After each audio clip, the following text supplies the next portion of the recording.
All right, so the title of this talk is a little bit ambitious, right? I'm only going to try to show you how to ship better software faster and having fun doing it. So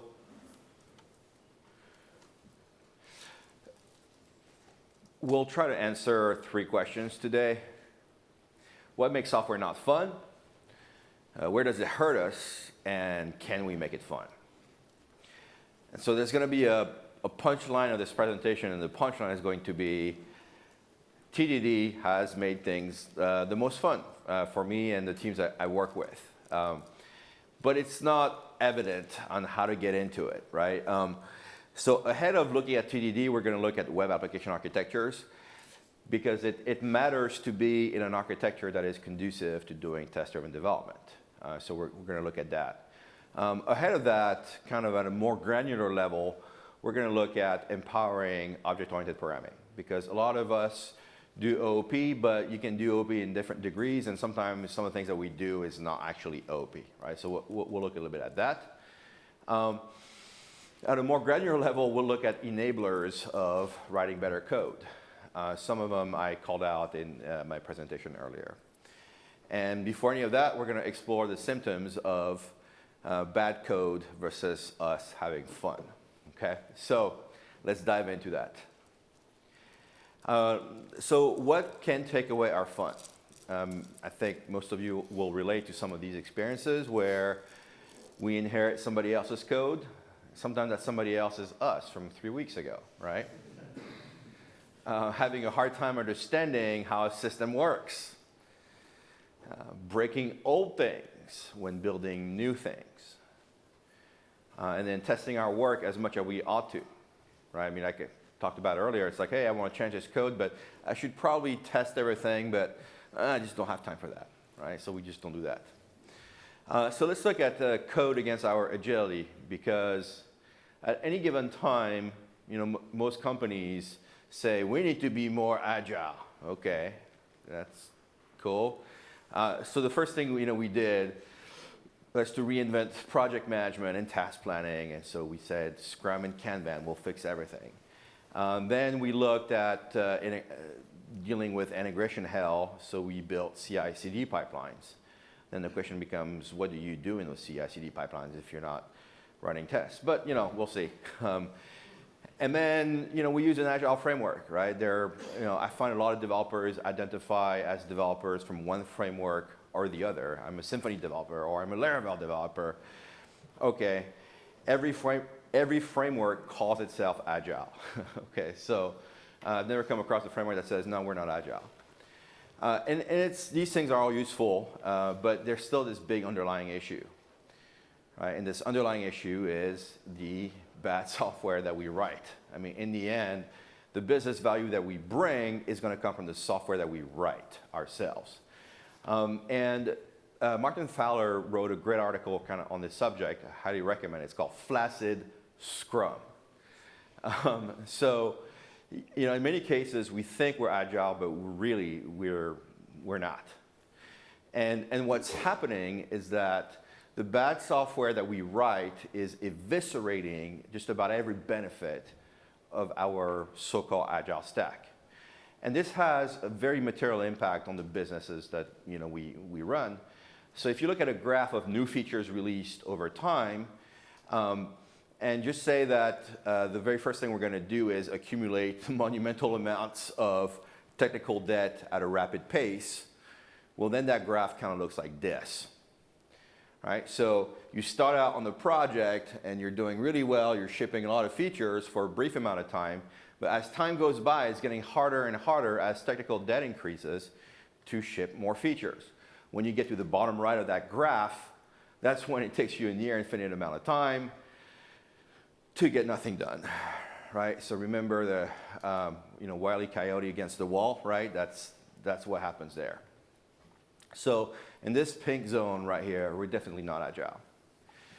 And so obviously this manifests in your business value, right? If you look at your business value over time,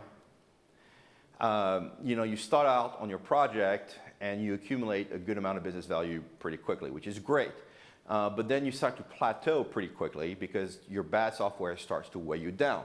And if you work at a startup, especially at a startup where it's very critical to understand your user demand and adapt to it and make pivots, most often we're going to fail to pivot. Meanwhile, your competition is sitting on the sidelines just looking at the mistakes that you're making, right? You're putting them in a position to kind of replicate what you did without the weight of your technical debt. So they're going to be able to take over your business. Has anybody seen that movie, There Will Be Blood? No? Okay. So there's a pretty powerful scene in that movie. And this is your competition that reaches across the room with a big straw and drinks your milkshake. So you just don't want to be in this situation. All right, so how can we get ourselves out of this, right? And as I mentioned earlier, I identified 3 enablers for better code, which is test-driven development, clean code, and patterns. And so at the core of this, if you're able to kind of get all this going on, you're more likely, in my experience, to be writing better software. So we're going to come back to TDD at the end of this presentation. I want to touch a little bit on clean code. So there are a lot of useful books on clean code. Lately, I've been referencing Peter Plenick's clean code in PHP. It's free on his GitHub. So you can look at all these patterns and principles, which you will have seen defined in other places and applied to other languages, but it's kind of nice that it's all in one place and with actual code examples in PHP. And this will show you how to write code that is more self-documenting, that you can more easily reason about, and that's more unlikely to have side effects. Okay, so now let's look at patterns. So patterns can be a number of things, but at a high level, proper leverage of patterns helps simplify the complexity of a system. And that's the hard part in software, right? It's how can we make something that's complex simple? So you have OOP patterns, object-oriented programming. If you like to reason about in object-oriented ways, which is kind of where I fall, I highly recommend Design Patterns PHP on Read the Docs. So you will see all the popular design patterns with concrete examples in PHP with even unit tests to demonstrate the behavior of those patterns. But you've also got functional programming patterns, right? You don't have to solve all problems in OOP, and some people like to solve all problems in a functional way, which works really well for them. I like to reference Scott Blashin's talk on functional programming patterns. His language of choice is F#, but these patterns are applicable to most languages where you can do some functional programming. If you've ever worked with Java, Java streams allow you to solve certain problems in an elegant way with functional patterns. And then if you want a really good intro to functional programming, I highly recommend Anjana Vakil's talk about it. So I have a link to that. As far as the OOP patterns that I and my teams have been using, these are some of the patterns that we use the most. 0 to 3, 0 being the most used, 3 being the least used. So dependency injection, factory, command, repository, data mapper, strategy, decorator, adapter, wrapper, builder. So these were kind of some high-level enablers of better code. But now I want to drill down a little bit into object-oriented programming. So there's what I call kind of flaccid OOP. It's kind of like using OOP constructs like classes, but not really using object-oriented programming patterns. And so as I showed earlier, where we often get in trouble is when we kind of build this large system with a lot of intertwined components. And then, it's very easy with those tight couplings, to change one thing and then break everything. Now, if I want to switch that around, what I want to try to get to is having a simple maintainable system made of loosely coupled components with a consistent dependency graph. And to do that, I am more like it's going to be easier to do by embracing design patterns. And this kind of, you get to that other graphic I showed earlier, which is this, where now you have loose couplings and it's easier to change something without breaking anything. And this is where design patterns kind of help you out. So that was for empowering object-oriented programming.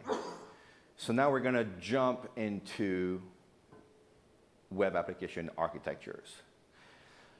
So we've all heard of MVC, right? Model View Controller. In my experience, MVC is pretty useless. And I'm going to show why. The sweet spot for MVC is kind of skinning your database, right? If you're replicating PHP MyAdmin, then MVC works really well.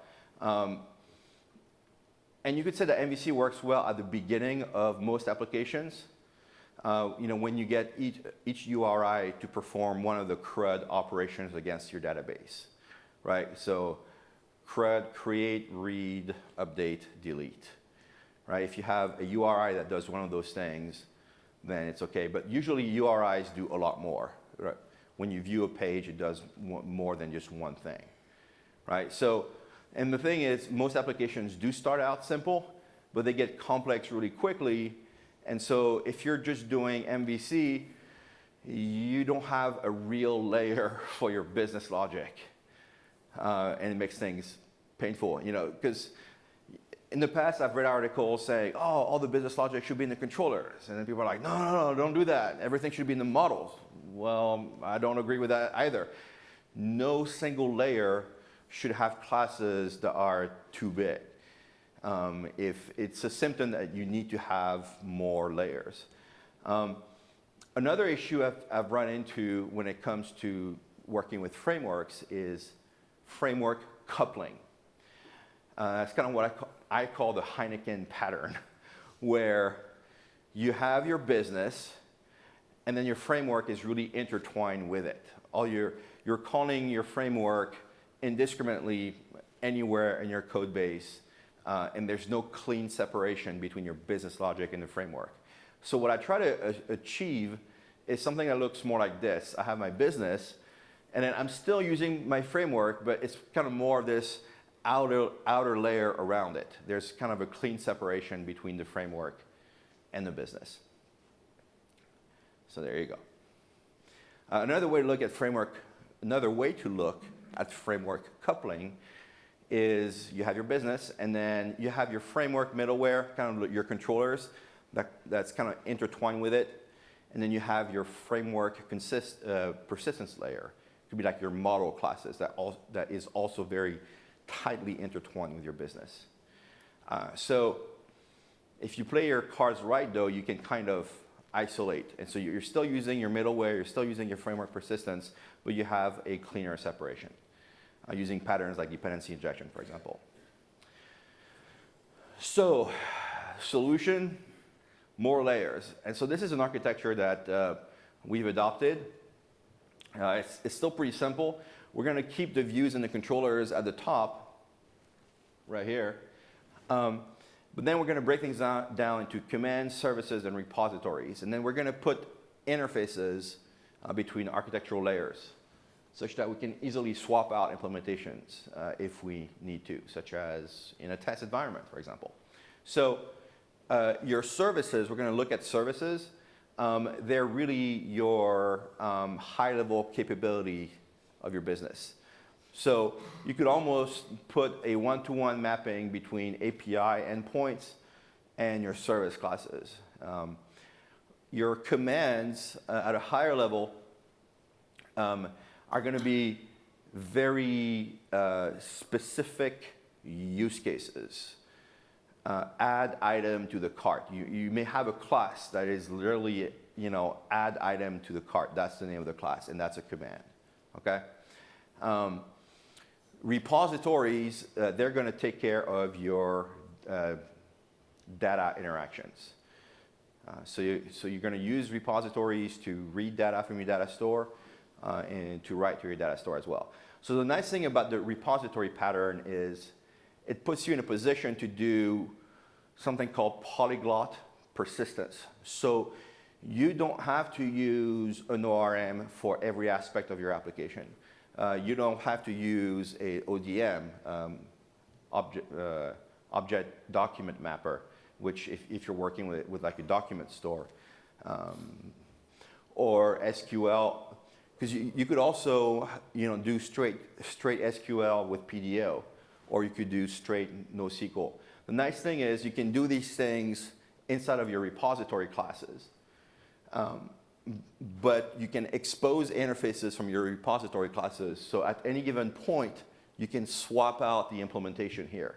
It's not a big deal, right? So you have really a nice isolation layer such that your service classes really don't care about the specifics of what your repository classes are doing. You expose an interface from your repositories. So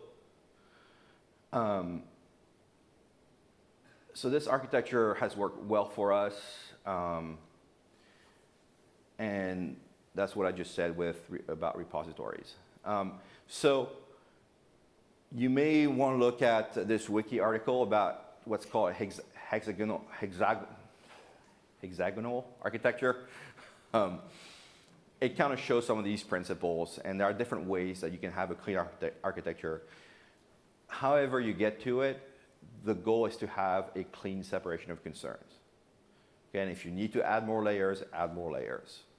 Okay, you just don't want to end up with, 5,000 line classes.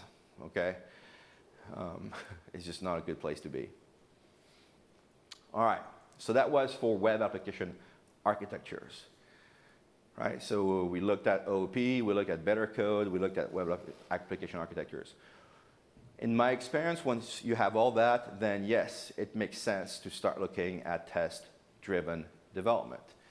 And the thing about TDD is it's something that you can apply today in your legacy code for new features. Right, so we had a massive legacy code base in Cake PHP, like an old version of, I'm talking about, Cake 2. We were able to create an architecture inside of the directory folder that kind of followed what I just showed you, and we were able to test drive all new code inside of that. Now, if you have existing code and you want to improve it, then you can look at Kitty Herrera's talk. That's coming up after lunch. But if you have an existing application, for all new code, you can do TDD, or if you have a new project, you can do TDD, obviously, right? So let's look a little bit at TDD. And to me, at a high level, it's about avoiding having this discussion of better versus faster. The goal here is better practices make me faster. Okay, that's kind of what I'm after. So, why?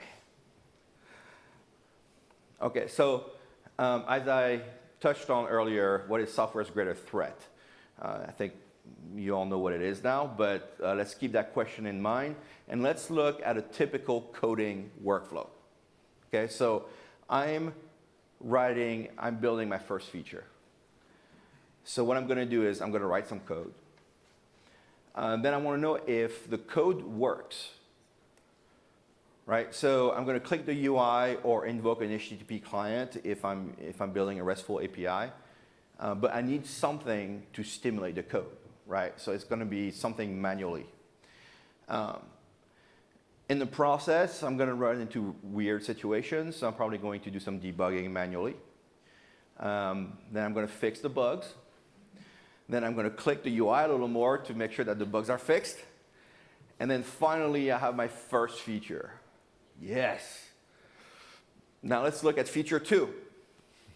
I'm going to write some code.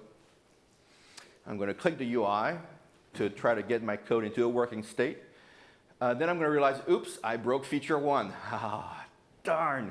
So I'm going to debug manually, and I'm going to fix the bugs from feature 1. Then I'm going to click the UI some more to verify that I just fixed those bugs for feature 1. And then finally, I get to complete feature 2.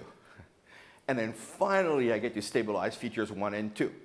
This is what we do today, every day, right? And then once we've done all that, then we'll write unit tests after the fact. Okay, all right. So now let's look at feature 3. Feature 3 is going to be very similar, but now instead of breaking feature 1, we could have broken feature 1 or 2. Okay, and then when we fix the bugs, we're going to have to fix bugs for features 1 and 2, 1 and or 2. And then finally, we can stabilize all 3 features. Okay?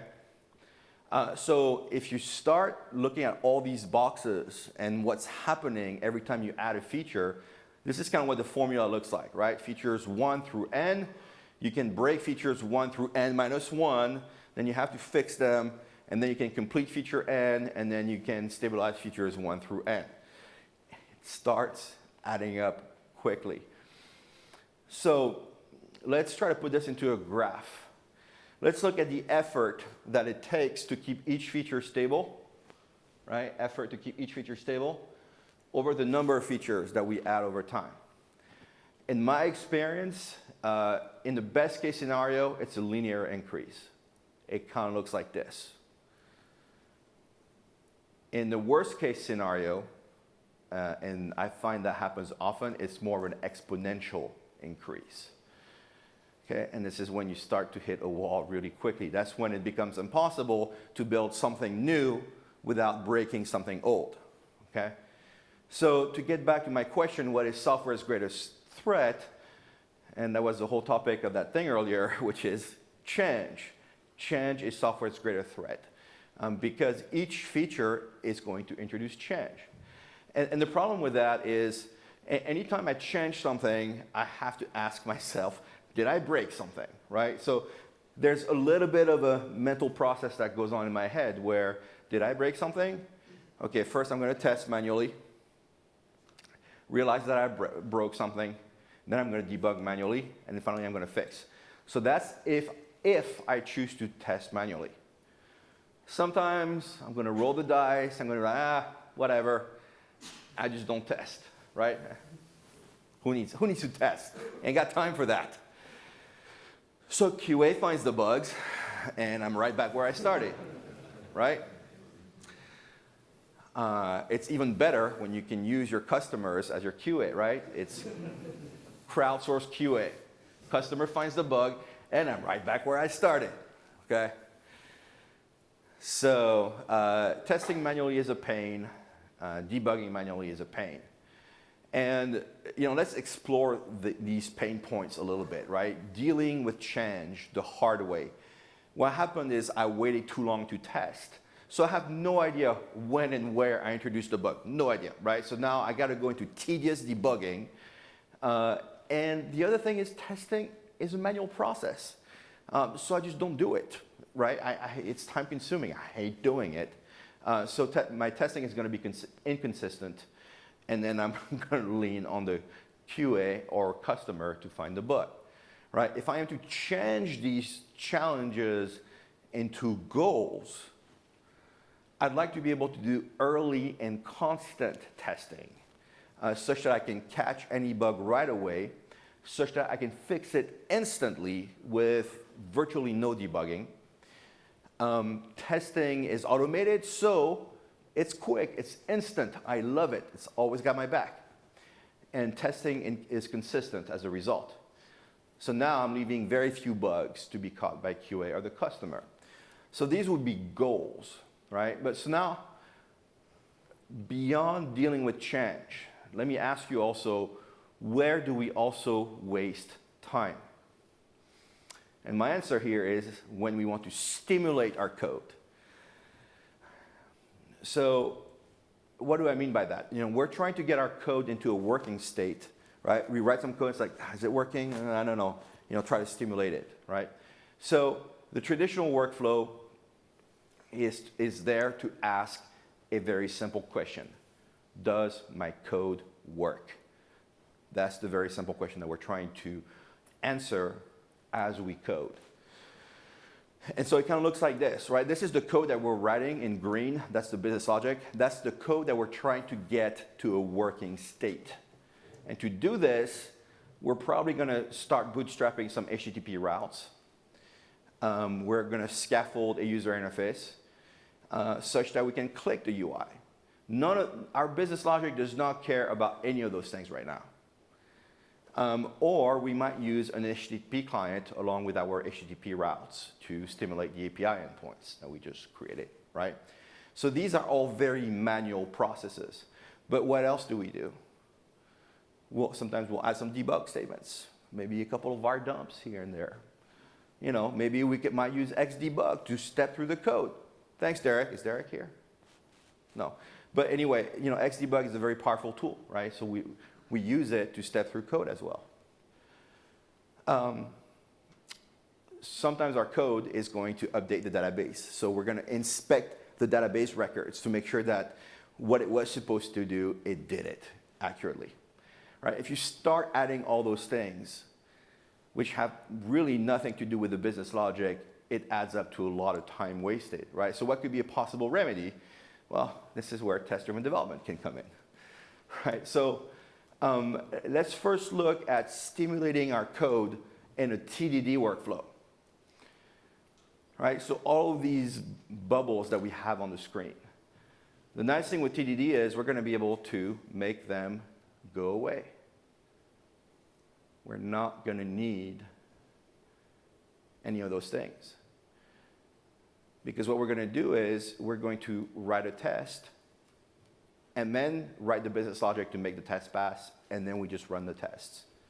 Right? Those tests are the only thing that we need to get our code to a working state. So let's look at the overall workflow for test-driven development. Kind of looks like this. First, we write a small test. Then we write just enough code to make the test pass. And then we run the test suite. And so when we get to the next feature, it's almost the exact same thing, but we're probably going to introduce some bugs. But the nice thing is because we're running the test suite constantly, they're going to get caught instantly. And so we can fix those bugs as they appear. And the other thing also is we're not afraid to refactor. We can constantly improve our code without risk thanks to test-driven development. So this is the workflow, and if you can look at this screen right away, you can see that there are a lot less boxes. And the nice thing is it doesn't matter how many features I add. So I'm at feature 2. Feature 3 is going to be the exact same workflow. I'm not adding overhead. Feature 4, same thing, same workflow. Features 1 through n, again, same workflow. It's a lot more efficient. So now if we go back to that graph of the effort that it takes to keep each feature stable over the number of features that we add, well, in my experience at least, it's going to be more of a logarithmic increase. Right? There's going to be a little bit of overhead when adding features, but it's going to be a lot less. So if I am to summarize the TDD versus a typical workflow, we can go from here to here. That's for stimulating. And for the overall workflow, we can go here with all these boxes to only here. And so this is kind of the exponential increase in overhead on a typical workflow. And then here's the logarithmic increase of overhead with TDD. Here are the two overlaid. Would you rather be the green graph or the red graph? Rhetorical question, right?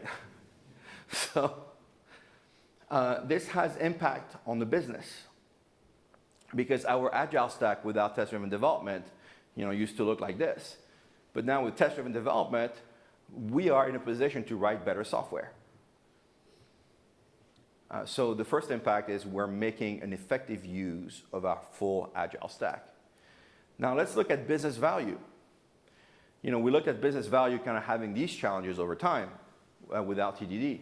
But with TDD now, you are in a position to constantly add business value over time because you can constantly add features without as much overhead. Okay, so again, would you be team green or team red? So that's the second impact, is to have a sustained growth of business value. Now, I'm not going to stand up here and say TDD is the end-all be-all of writing better software.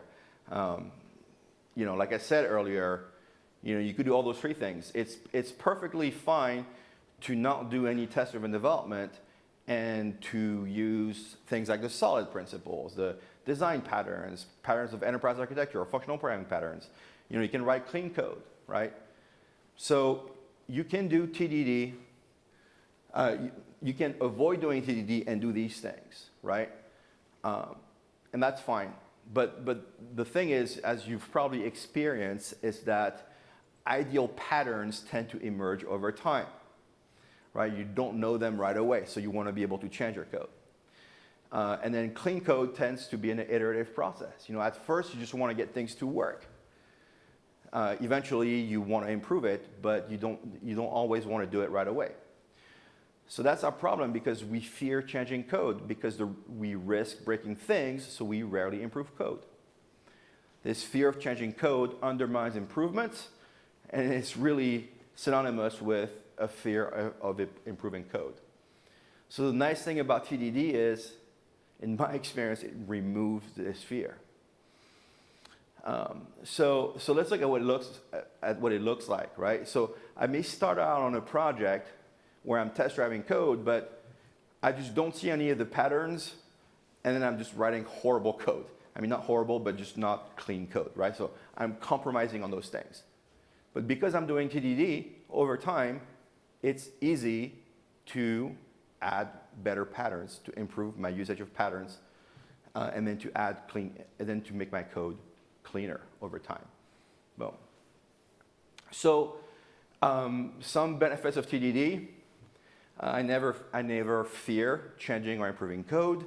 The code is self-documenting. Your tests kind of act as your documentation of your code, living, breathing documentation, which means now you have a lot less risks for a silo of knowledge. I don't know if you've ever been at a company and you have one person who is the expert at this piece of code, and then if they leave, you're like, oh my gosh, I hope they don't leave, right? I've been there, it's not fun. You're going to spend less time to clicking the UI when you don't need to have one.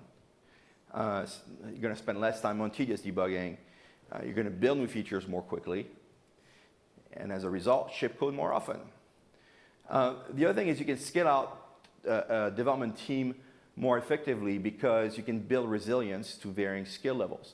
If you have a more junior software engineer on your team, as long as they test drive their code, during the code review, if you're doing like a pull request, a more senior engineer can make a bunch of suggestions, and it's easy and fast and safe for the junior engineer to update their code because everything is covered by tests, right? So they're not afraid to do it. So that was for the why. It sounds great, but now how do you actually do TDD, right? Because the thing about web applications, there are a lot of really good tutorials on test-driven development. If you do a Google search for TDD kata, you'll find a lot of great exercises, but they're all kind of small algorithmic exercises. I'm great that you know how to test drive a bowling game, but that doesn't help me for web applications, right? So the thing about web applications is they have several architectural layers. They should have many classes. So there's a lot of dependencies. And they are heavily data-driven, with a lot of I/O, right? So we're going to go back to this architecture. In my experience, it's pretty straightforward to test drive a command in a service, to test drive an entity. These things are easy to test drive because they're not coupled to your persistence layer, right? But when you look at repositories, this is where things get interesting because repositories deal with data. So I'm going to show you how you can test drive repositories. Let me just have a little bit of water before I die.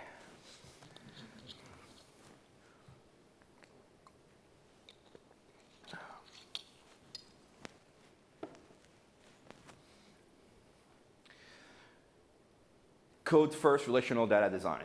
Has anybody here used Doctrine ORM? A couple people? All right. Okay, cool. You should be able to do this with most ORMs anyway. If you want to do it with Eloquent, I haven't practiced it, but I think it's doable conceptually.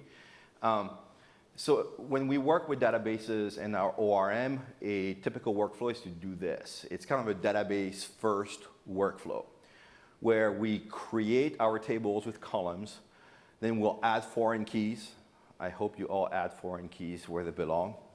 Please do that. Data integrity is a thing. It matters. Set primary keys, and then add indexes, right? So we'll do these things by issuing SQL statements in our local environment. And then what we might do is we might use our ORM to generate entity classes from the database schema.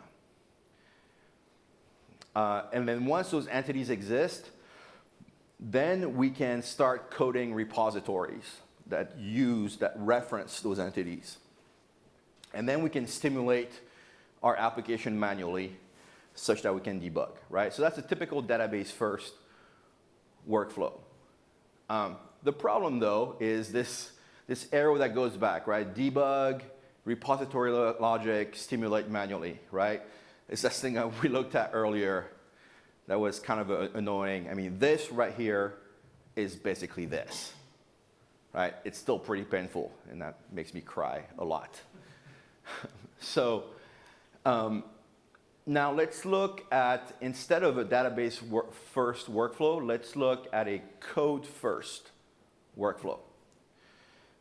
So what we're going to do is create some entities with properties, right? So they're just classes with member variables and some methods. Then we're going to add annotations to specify relations. Then we might annotate primary keys, and then annotate indexes. And then we can use our ORM to generate the schema. Has anybody used Doctrine diff?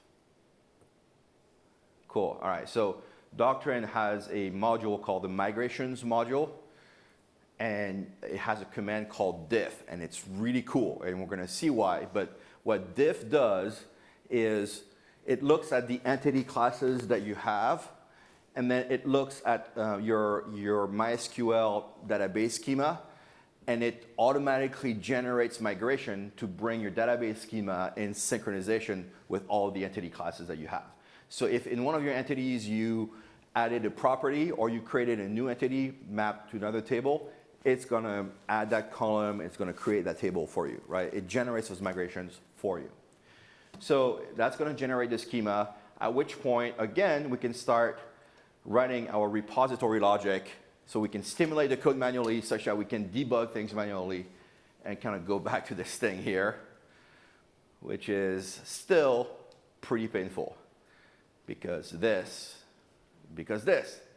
All right, but now if we're doing code first workflow, we can sprinkle a little bit of TDD on top of it.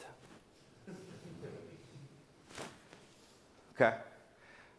So, yeah, he's so good at it. So if you sprinkle some TDD on top of doing a code first database design workflow, if you look at this graphic, you can make this red part go away. Okay. We're even going to make the generation of schema, we're going to make it go away for now. And then what we can do now is focus on test driving our repository classes.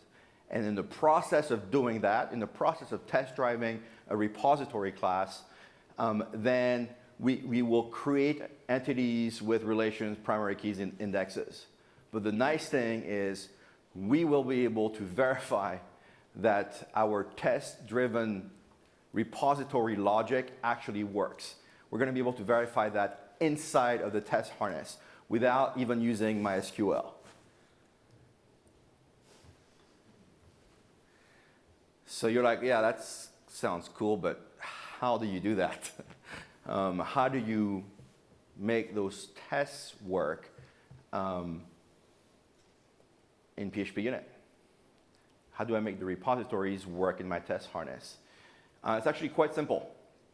We're going to bootstrap the test harness for test driving repositories, and it looks a little bit like this. On one hand, you have your unit tests. On the other hand, you have your manual testing. And then you have your ORM. So for unit tests, we're going to bootstrap the ORM with an in-memory database. And then for the manual testing, with MySQL, we're going to bootstrap the ORM with MySQL.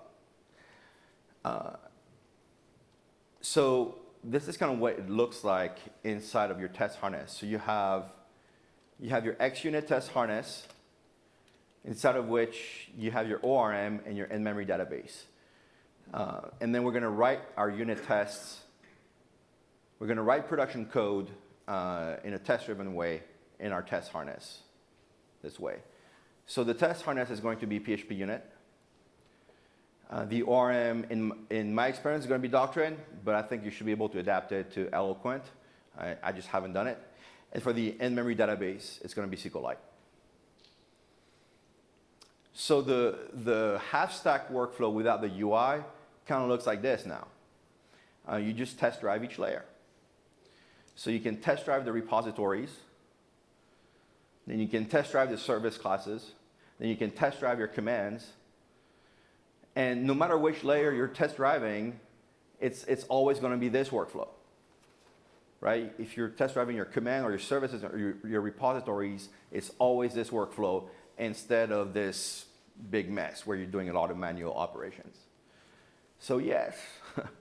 Now the full stack workflow, when you include the UI, with your routes, your controllers, and the UI, is going to look a little bit more like this, where you have your business logic in purple at the top, and you're going to test drive in rapid iterations your entities, your repositories, and your services. But once you've done that, you're at a point where you're virtually certain that everything that you've written so far works because your tests pass. But you still want to sanity check things manually, right? So that's when you can use your ORM to auto-generate your migrations from your entity graph, the entity classes that you just built, which is going to create the migration files and the schema, migration schema. And then you can feed that. So then you can build your UI, your routes, and your controller, and then you can start doing some manual testing. Okay? But the key here is you're spending a lot less time in this bottom part, right? Like 90% of your time is going to be spent up here in a highly productive way. So another way to look at this workflow is you test drive repositories, and you can test drive services. You repeat this a bunch of times. Somebody else on your team could be concurrently building your user interface. And at the same time, you can start mapping your URI routes to your service methods, generate your migration, your entity graph, run your migrations against your local database, and then test the application through the UI. But the point here is that there are two zones here, Zone 1 and Zone 2. And they're very much decoupled, right? You don't need Zone 2 to be complete to finish your work on Zone 1. And you don't even need Zone 1 to be complete to finish your work on Zone 2, right? You get to decouple these things. So yeah. I have an example of this online. It's a ride-hailing web service.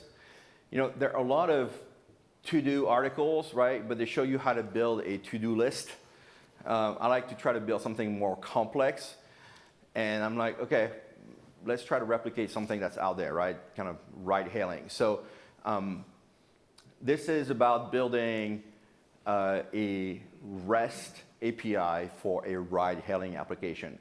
And this is just kind of a small part of what the whole API should do, right? You have users who can have multiple roles, because a user could be a passenger or a driver. You got locations, you got rides, which have departure and destination. You have ride events, because a ride transitions through many different events. So anyway, that's kind of a pretty complex application, and I just kind of want to show how you would build it. So I have it all online. I could show you slides, but then it would just be kind of painful, so I'm kind of sparing you that. So if you go to this URL, that's that's what I plugged earlier. That's literally me live coding. It's with Symfony 3.4 with Doctrine and PHP unit. And so all the code is on my GitHub. So if you go to this URL, you can see some of the presentations I have. You can watch me code live, and if you're still awake, you can pick up a few things and even play with it on my GitHub. All right. So that was test-driven development, fueling better and faster. So if you are interested in more reading, I recommend everything Sandy Metz has ever spoken about or written about. She's got a number of books on her site. I recommend them. If you want to learn more about PHP unit patterns, XUnit patterns, you have the Jared Meseros book. You have Martin Fowler's book on refactoring. And you have Michael Feather's book also on refactoring. So these things have been helpful to us. So some takeaways: it's not about better versus faster, it's about better and faster. In my experience, better software fuels agility, which means more fun, which keeps you in business, and I'm all about staying in business. It's about doing a lot less of Shawshank Redemption. Has anybody seen that? That's Andy Dufresne crawling through a river of crap. And it's about doing more of this such that you can have better software at the core of your Agile Stack, such that you can constantly release new features, such that your business value can keep going up. Like I said earlier, be sure to catch Katie Era's talk on legacy code, because she will show you how to take an existing mess and make it better. So that's all I had. Here are the slides. Feel free to download them. That's me on Twitter. I will spare everybody questions. I will just be on the side. If you have questions, just come and get me because we're really low on time, okay? Thank you.